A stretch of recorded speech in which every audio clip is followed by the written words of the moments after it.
Excel BI, c'est un outil complémentaire à Excel, c'est-à-dire qu'à un moment donné, on est trop limité sur Excel au niveau du nombre de lignes et on veut travailler sur plus de sources qu'un fichier Excel.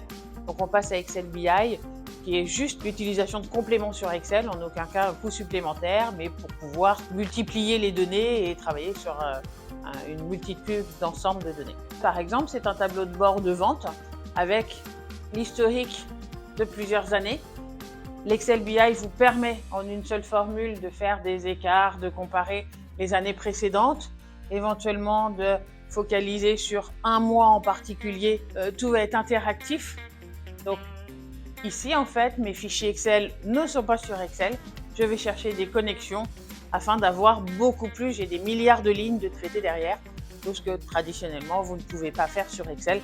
Le BI, donc la partie query et pivot, vous permet de le faire. Power Query vous permet d'aller chercher de l'information et de la retravailler.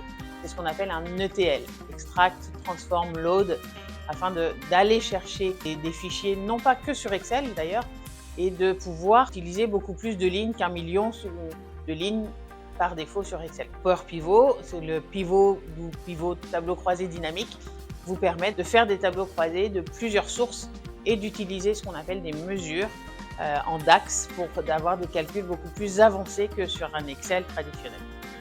Beaucoup utilisé, oui, dans les finances, puisque ce sont des mesures et des calculs avancés sur des dates, sur des historiques de dates ou des choses comme ça, mais pas que.